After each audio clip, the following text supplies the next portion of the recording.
이농 마을에 도착한 가치 일행은 전혀 환영받지 못했습니다. 몰려온 마을 사람들은 구경거리 보듯 쳐다보았고 시르케는 어린애라고 무시했습니다. 마을 촌장은 가치 일행을 데려온 모곤에게 이게 무슨 장난이냐고 화를 내기도 했습니다. 이농 마을 역시 법왕청의 지배 아래 있었고 애초에 타락의 상징인 마녀의 존재는 믿지도 그리 좋아하지도 않았습니다. 어쩌면 이 마을이 성도였다면 마녀 분장 자체만으로도 이단으로 몰려 화형에 처해질 수도 있었습니다. 그리고 잠시 후 법왕청 승려의 등장으로 상황은 더 약화되었습니다. 승려는 가치 일행을 마치 여행극단으로 무시하고 핀잔했으며 그는 지금의 마을 상황은 신이 내리신 시련이고 기도를 하며 견딜 수밖에 없다고 말하며 가치 일행을 쫓아내려고 했습니다. 하지만 가치는 순례자 차림을 하고 있는 캐스커를 이용해 오체투지 순례를 하고 있다는 이유로 승려에게 하룻밤을 부탁했습니다. 법왕청 또한 순례자에게 보시는 사원의 관례였기 때문에 승려는 내키지 않았지만 어쩔 수 없이 가치 일행을 받아들입니다. 여기서 보시는 순례자에 대한 전통으로 작게는 위로를 해주거나 크게는 금전적인 도움이나 하룻밤을 지내게 해주는 전통입니다. 마을 사람들은 마을에 들어가는 가치의 모습을 보고 망토에 가려져 있는 드래곤 순례를 보고 놀랐습니다. 마을에 들어온 시르케는 일행들에게 자신의 머리카락을 나눠주며 개인마다 손가락에 묶어달라고 부탁했습니다. 이 머리카락은 염화를 하기 위한 매개물로 일종의 텔레파시아 같았습니다. 주술을 걸 때 대상의 일부를 사용하는 컨테이저스 매직과 같은 마법을 응용한 것으로 사람들끼리 직접적인 사고 교환이 가능하게 해주었습니다.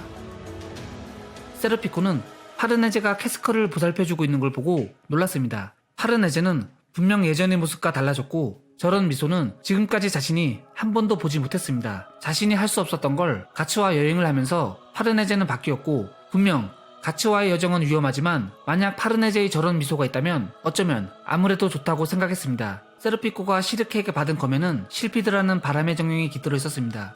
이 실피드는 무엇에도 얽매이지 않고 어디든 자유롭게 날아간다는 이야기가 있었는데 세르피코는 언제나 자신은 항상 보이지 않는 속박 속에 살고 있었고 어쩌면 이 정령의 이야기는 자신과 가장 인연이 없는 얄궂은 이야기라고 생각을 했습니다. 시르케는 앞으로 있을 트롤과의 접전을 생각해서 마을 지형을 파악하기 위해 순찰을 했습니다. 하지만 역시 아이들이 달려와 시르케에게 돌을 던지기도 했습니다. 자신과 교리가 다른 모든 것을 배척하는 법왕청의 세뇌로 인해 아이들마저 시르케를 나쁜 마녀로 보았고 뿐만 아니라 마을 모든 사람들의 눈빛은 시르케에게 너무 냉정했고 날카로웠습니다.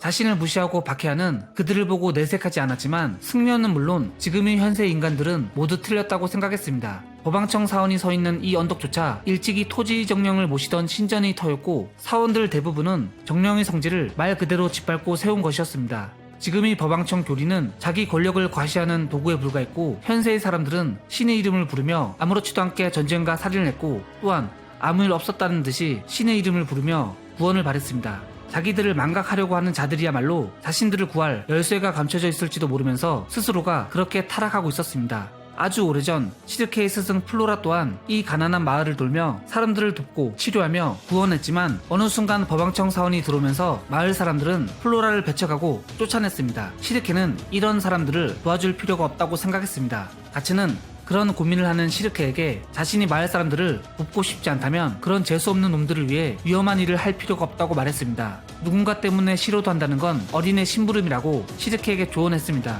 시르케는 자신들을 핍박하고 배척하는 인간들을 위해 싸울 생각도 관여하고 싶지도 않았습니다. 하지만 스승님의 부탁을 거절할 수는 없었고 이렇게 아이들에게 돌을 맞고 사람들에게 질타를 받으면서도 참고 있었는데 자신의 사정을 이해 못하는 가치의 말은 정말 무례하다고 생각했습니다. 스승님은 이번 여행이 자신에게 있어 어떤 운명인지 알아보라고 해서 오게 되었지만 타인을 생각하지 않는 가치를 보고 절대 자신의 운명이 아니라고 생각했습니다. 절대 함께할 수 없다고 생각했습니다.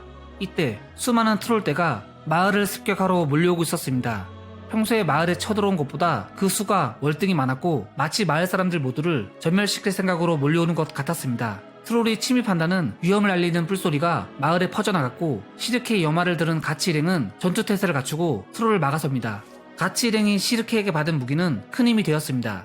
바람의 힘은 칼날보다 날카로웠으며 어떠한 방패보다 안전했습니다. 허공을 가르는 검 한 번으로 여러 명의 트롤이 순식간에 죽어나갔고 트롤이 던진 창은 바람의 힘으로 간단하게 막을 수 있었습니다. 이시도르는 닿는 모든 것을 태울 수 있는 살라만더의 단검을 가지고 있었지만 미숙해서 사용할 수가 없었고 축성한 열매를 이용해 트롤의 이동을 저지시키며 세르피코를 도와 마을 사람들을 대피시켰습니다. 하지만 끊임없이 트롤들이 등장했고 그 숫자는 엄청났습니다. 어느새 수많은 트롤들이 주변을 에워싸기 시작했고 빠져나갈 틈이 없어 이대로는 위험했습니다. 하지만 그때 가치가 나타나 수십 마리의 트롤들을 간단하게 분쇄시켜버립니다. 트롤들은 수가 많았지만 가치와의 정면 대결에선 수적인 우세라는 건 의미가 없는 것처럼 보였습니다. 마치 가치가 지키고 있는 신전 앞은 보이지 않는 벽이 존재하는 것처럼 그 어떠한 트롤도 지나갈 수가 없었습니다.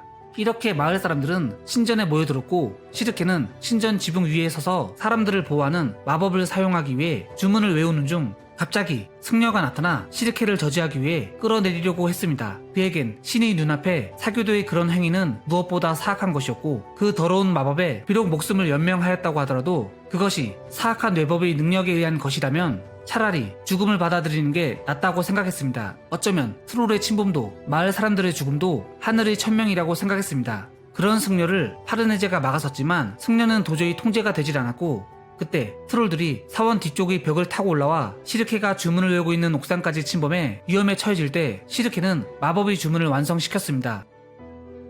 술법은 매우 강력했습니다. 술법의 발동 동시에 사원에 침범한 수많은 트롤들은 순식간에 타버려 한 줌의 재가 되었고 사람들의 상처는 서서히 회복되었습니다. 그 성스러운 방벽은 그 어떠한 유괴의 존재도 침범을 허락하지 않았습니다. 이 경계는 시르케의 의식에서 사라지지 않는 한 해를 끼치는 영적인 존재는 전부 배제시키는 마법이었습니다. 이 사색의 빛은 유괴한 깊숙한 곳에서 사람들을 지키며 사랑해주는 위대한 존재의 영역이 현세에 발현한 모습이었고 그 위대한 존재란 법왕청의 성전에 실린 서방의 수호천사를 말하는 것으로 시대와 종교에 따라 불리는 형태는 달랐지만 결코 다르지 않는 것이었습니다.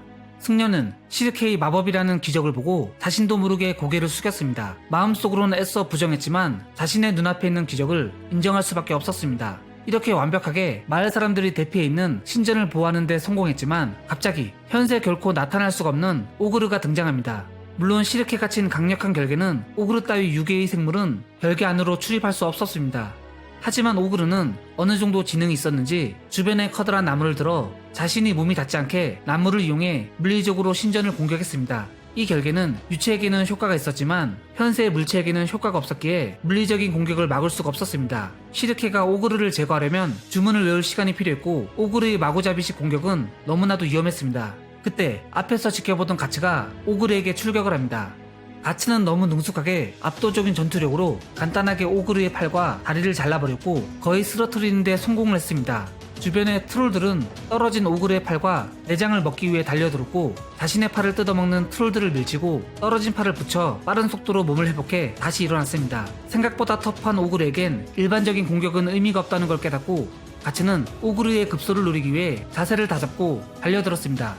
하지만 그때 켈피가 등장해 가츠를 공격합니다. 오로지 산 사람의 유체를 먹기 위한 욕망을 가지고 있는 켈피는 중위 영격의 물 요괴로 엘리멘탈을 부리는 것 또한 가능했습니다. 그래서 빗속의 켈피는 매우 위험했고 껄끄러운 상대였습니다. 가츠는 대검을 방패삼아 켈피 마법을 막았지만 수많은 트롤대와 오그르를 혼자 상대해야 했고 마법까지 자유자재로 사용하는 켈피는 매우 껄끄러운 상대였습니다. 그래서 지붕 위에 파르네제를 보호하고 있던 세르피코는 그런 전투 상황을 한눈에 파악했기에 가츠를 도와주기 위해 켈피를 상대합니다. 시르케는 상황이 급박해지자 더 강력한 마법을 사용하기 위해 정신을 집중했습니다. 다행히 유계층 깊숙한 곳으로 향하는 도중에 마을 주변 어느 한 신전의 기운을 느끼게 되었습니다. 이 신전의 유체는 법왕청 사원이 세워지기 전부터 있었던 물의 엘리멘탈 윈딘의 기운이었습니다. 시르케는 곧장 윈딘이라 불리는 물밑의 기부인과 일체화가 되었고 그의 모습은 마치 천사와 같았습니다. 윈딘은 이 땅에 흐르는 물이 권속의 정령이고 고대의 맥락에 따라 이 땅을 더럽히는 악령을 씻어 정화하기 위해 트롤과 같은 사악한 혼을 명계의 어둠으로 떠내려 보냅니다.